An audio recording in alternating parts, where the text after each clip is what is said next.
Let's go. Assalamualaikum warahmatullahi wabarakatuh.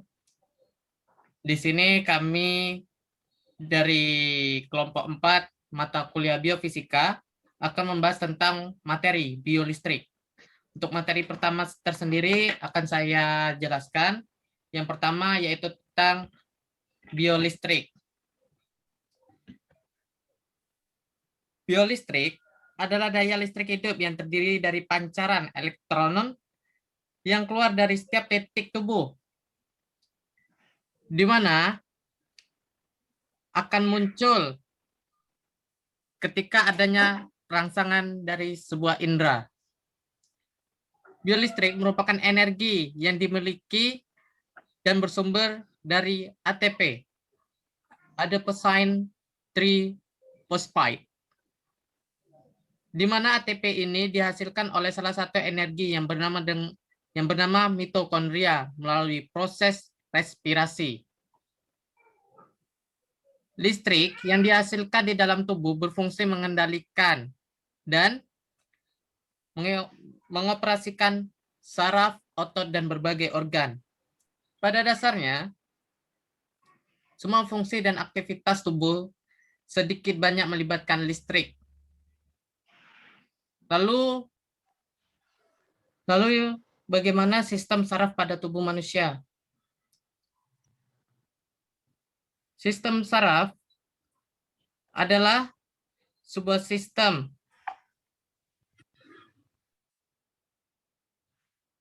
saraf adalah mekanisme yang memungkinkan tubuh bereaksi terhadap perubahan pada berbagai lingkungan eksternal dan internal yang senantiasa terjadi. Mekanisme ini juga mengawasi dan menyelaraskan berbagai kegiatan tubuh, misalnya jantung dan paru-paru. Untuk tujuan deskriptif secara struktural, sistem saraf dibedakan atas sistem saraf pusat dan sistem saraf tepi. Sel saraf bekerja dengan cara menimbulkan dan menjalarkan impuls potensial aksi. Impuls dapat menjalar pada sebuah sel saraf, tetapi juga dapat menjalar ke sel lain dengan melintasi sinaps. Perjalanan impuls melintasi sinaps dapat terjadi dengan cara transmisi elektrik atau transmisi kimiawi. Lalu materi ketiga yaitu 3 komponen koordinasi saraf. Yang pertama yaitu sistem saraf. Sistem saraf bekerja berdasarkan impuls elektrokimia untuk melayani tubuh dengan berbagai macam cara. Sistem saraf berfungsi sebagai peninjau bagi tubuh dan pengumpul informasi tentang dunia di luar maupun di dalam tubuh kita. Selain itu, fungsi lain dari sistem saraf ialah sebagai komunikasi umum, pusat pemetaan strategi, dan sebagai pembuat keputusan dalam segala sesuatu yang dilakukan tubuh. Untuk sistem komponen koordinasi saraf yang kedua, yaitu sistem hormon. Sistem hormon adalah sekumpulan kelenjar dan organ yang memproduksi hormon, yaitu senyawa organik pembawa pesan kimiawi di dalam aliran darah menuju sel atau jaringan tubuh. Sistem endokrin berinteraksi dengan sistem saraf, berfungsi mengatur aktivitas tubuh seperti metabolisme, homeostasis, pertumbuhan, perkembangan seksual, dan siklus reproduksi, siklus tidur, serta siklus nutrisi. Hormon dihasilkan oleh kelenjar-kelenjar endokrin adalah kelenjar yang tidak mempunyai saluran khusus, yaitu menghasilkan hormon. Untuk materi yang keempatnya yaitu tentang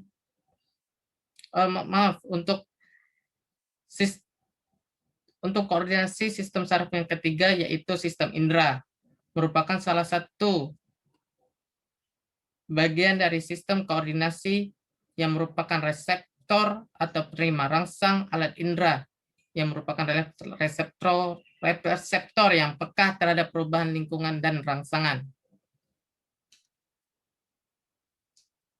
Lalu materi yang keempat yaitu mekanisme kelistrikan pada sistem saraf.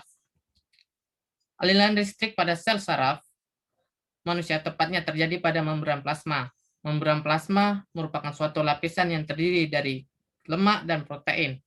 Membran plasma berfungsi untuk mengantarkan muatan listrik. Muatan listrik yang terdapat pada membran plasma berada pada cairan intrasel dan cairan ekstrasel. Pada cairan intrasel dan cairan ekstrasel, ion melakukan perpindahan sehingga terjadi perbedaan muatan antara cairan intrasel dan cairan ekstrasel. Perbedaan jumlah muatan akibat perpindahan muatan disebut dengan potensial membran. Lalu untuk materi kelima yaitu pentingnya konsentrasi ion dalam tubuh manusia pada proses rangsangan. Konsentrasi ion di dalam dan di luar sel ini merupakan suatu model potensial istirahat pada waktu 0, di mana ion K akan melakukan difusi dari konsentrasi tinggi ke konsentrasi rendah, sehingga pada saat tertentu akan terjadi membran dipol atau membran dua kutub, di mana larutan dengan konsentrasi yang tadinya rendah akan kelebihan ion positif, kebalikan dengan larutan yang konsentrasinya tinggi akan mengalami kekurangan ion sehingga menjadi lebih negatif.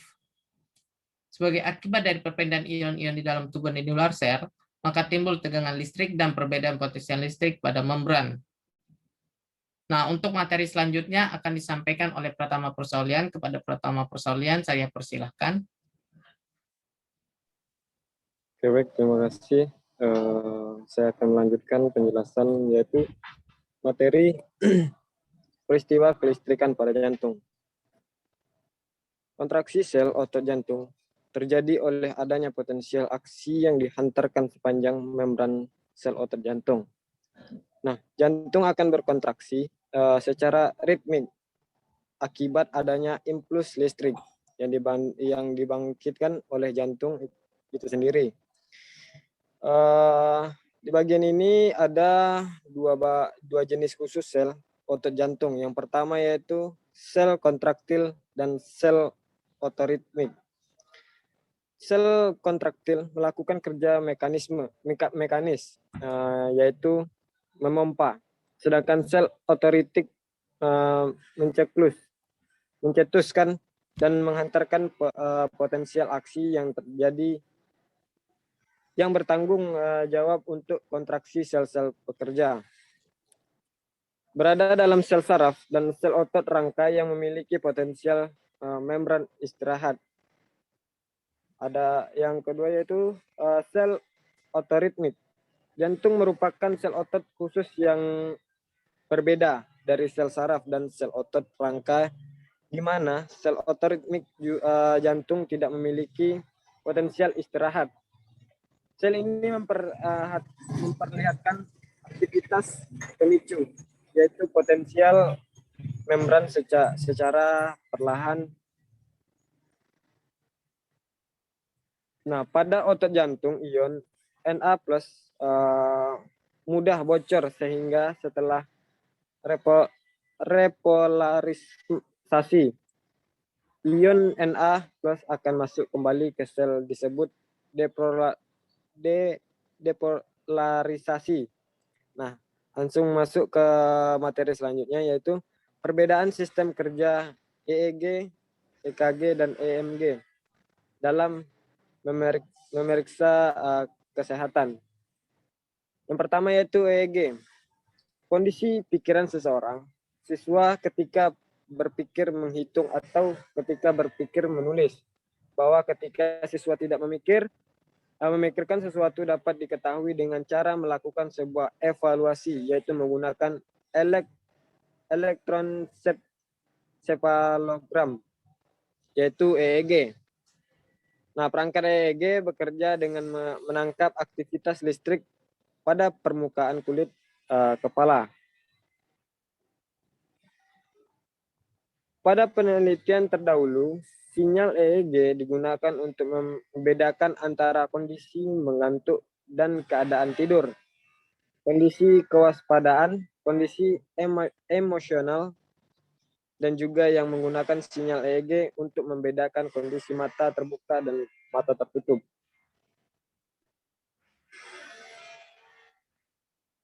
Sinyal EEG identifikasi penyakit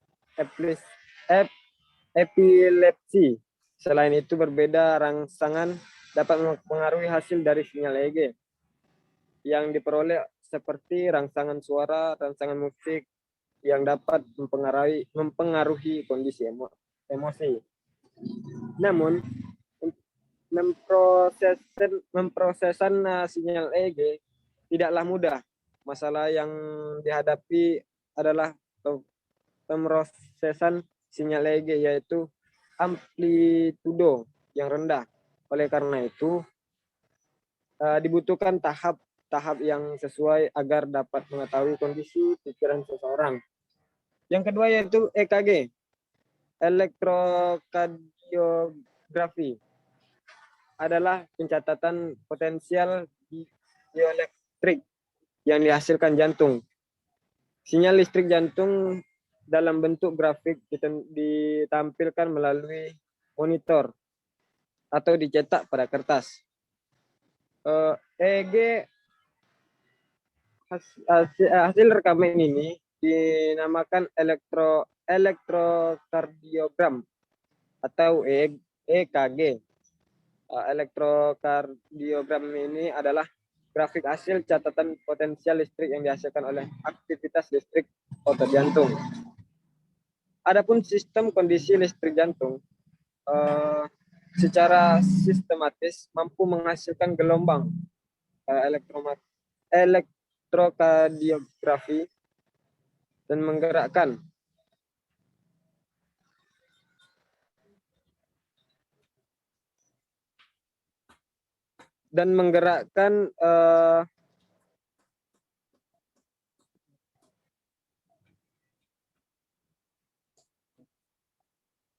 secara sistematis mampu menghasilkan gelombang elektrografi dan menggerakkan jantung untuk melakukan kontraksi ketika satu impuls dicetuskan oleh nadus SA listrik lebih dahulu. Menjalar di dua atrium dan terjadilah depolarisasi. EMG adalah pemeriksaan yang berguna untuk menegakkan diagnosis penyakit susunan saraf, tapi dengan cara merekam gelombang potensial.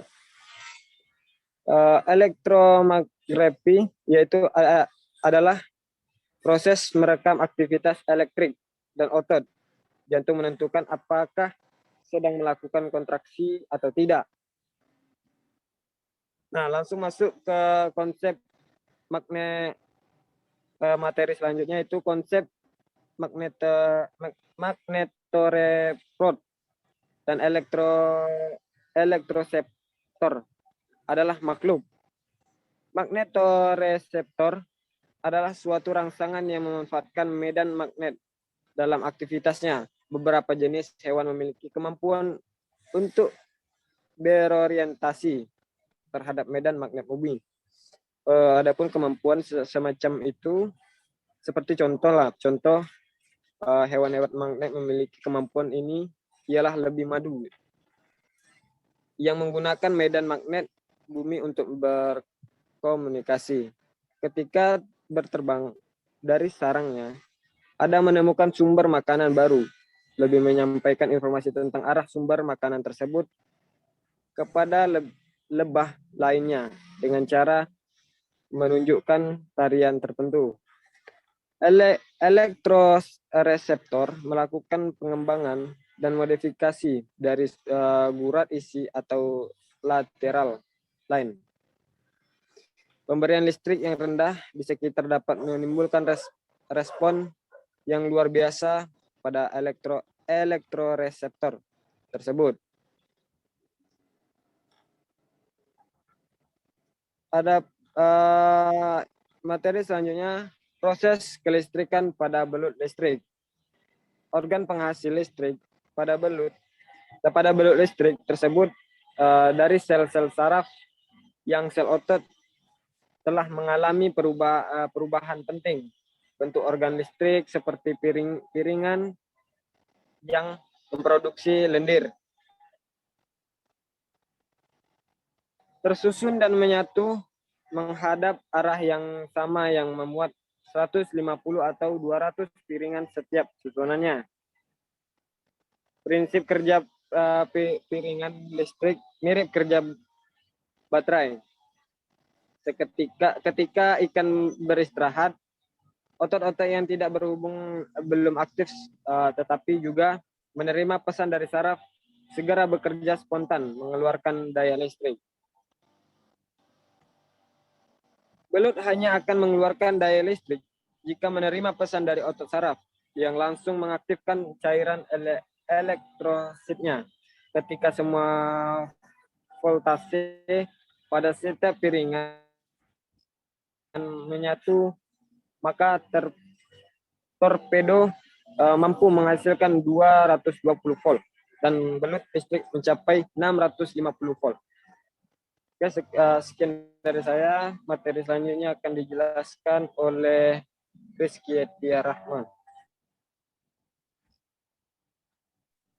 Baik, terima kasih. Selanjutnya saya akan menjelaskan poin J tentang akibat shock listrik atau disambar petir pada tubuh makhluk hidup.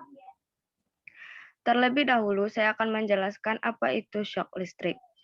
Shock listrik atau kejutan listrik adalah suatu nyeri pada saraf sensoris yang diakibatkan aliran listrik yang mengalir secara tiba-tiba melalui tubuh.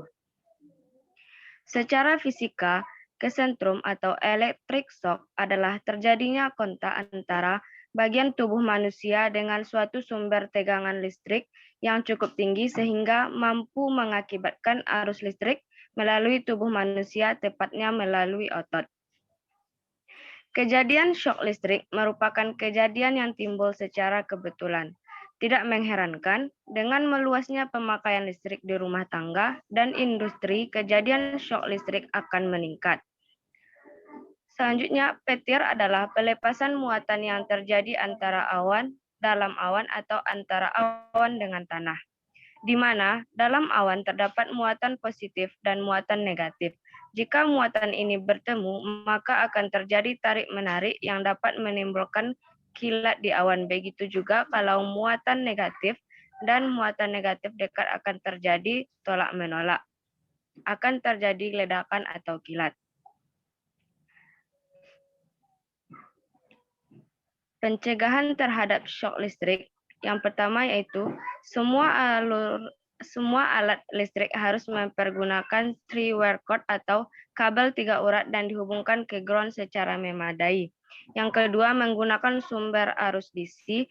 Yang ketiga, diberi pendidikan keterampilan tentang penggunaan alat-alat listrik.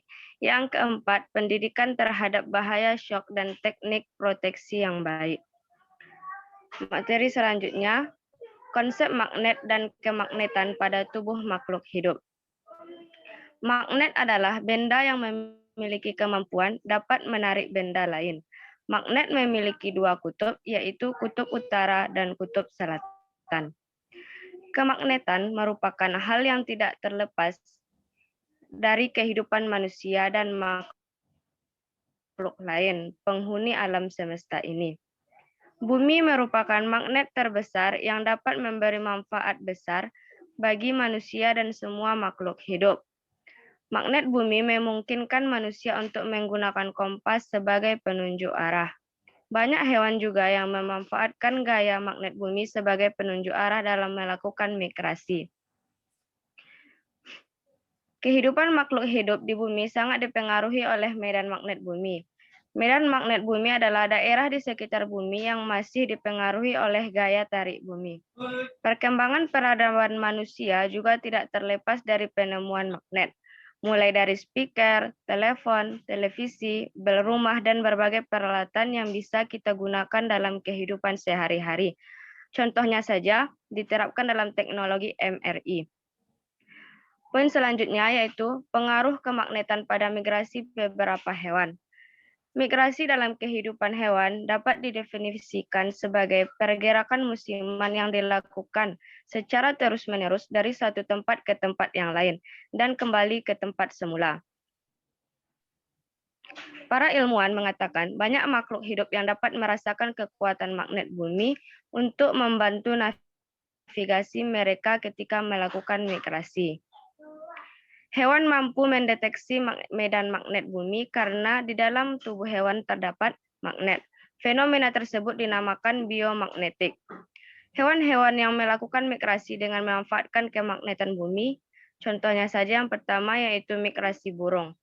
Beberapa jenis burung, misal burung elang, burung layang-layang, melakukan migrasi pada tiap musim tertentu.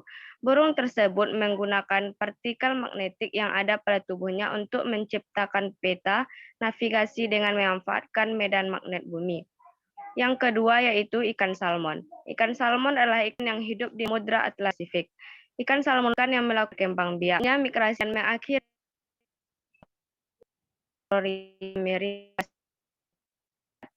jalur migrasi panjang 12 lobster duri. Lobster ini merupakan jenis lobster laut yang melakukan setiap tetap bergerak menuju arah kutub utara.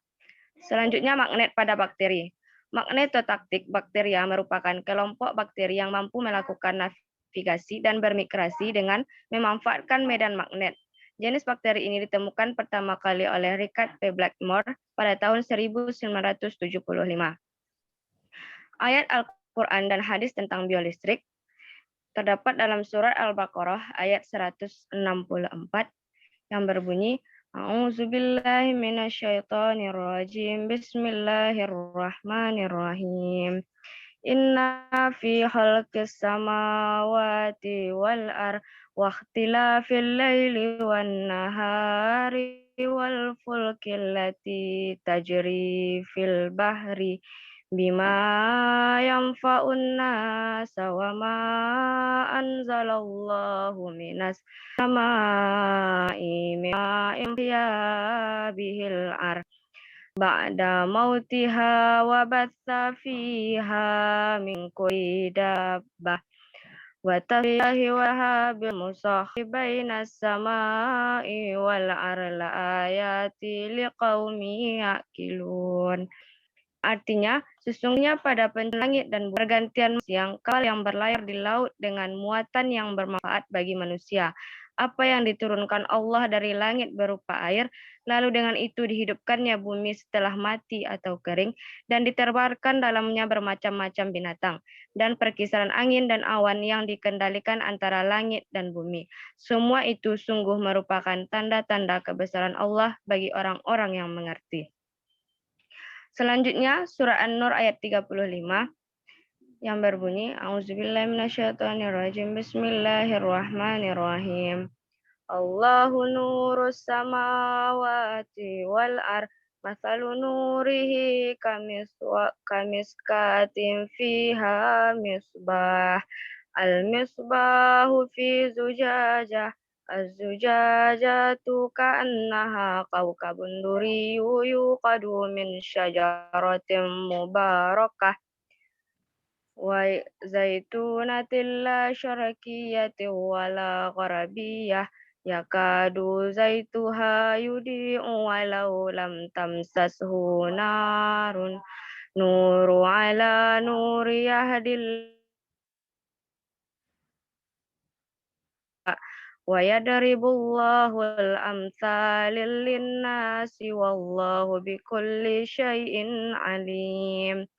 Yang artinya Allah pemberi cahaya kepada langit dan bumi. Perumpamaan cahayanya seperti sebuah lubang yang tidak tembus, yang di dalamnya ada pelita besar. Pelita itu di dalam tabung kaca, dan tabung kaca itu bagaikan bintang yang berkilauan, yang dinyalakan dengan minyak dari pohon yang diberkahi, yaitu pohon zaitun, yang tumbuh tidak di timur dan tidak pula di barat, yang minyaknya saja hampir-hampir menerangi walaupun tidak disentuh api. Cahaya di atas cahaya berlapis-lapis. Allah memberi petunjuk kepada cahayanya bagi orang-orang yang Dia kehendaki, dan Allah membuat perumpamaan bagi manusia, dan Allah Maha mengetahui segala sesuatu. Selanjutnya surat Yasin ayat 36. A'udzubillahiminasyaitonirrajim. Bismillahirrahmanirrahim. Subhanallazi khalaqal azwaja kullaha mimma tumbitul ar wa min anfusihim wa mimma la ya'lamun. Yang artinya, Maha suci Allah yang telah menciptakan semuanya berpasang-pasangan, baik dari apa yang ditumbuhkan oleh bumi dan diri mereka sendiri, maupun dari apa yang tidak mereka ketahui. Dari ayat ini, kita tahu bahwa ilmu pengetahuan dan teknologi sudah ada sejak dahulu, namun manusia belum mengetahuinya.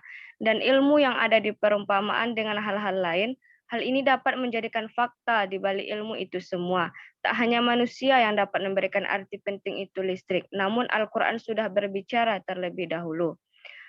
Ambil contoh dalam surah An-Nar ayat 35, lampu itu bercahaya. Cahaya itu berada dalam pelita atau kaca. Dan bola lampu itu sudah ada. Salah satu faktor atau fakta surah An-Nur ayat 35 tersebut. Sekian pembahasan dari presentasi kami, kelompok 4. Assalamualaikum warahmatullahi wabarakatuh.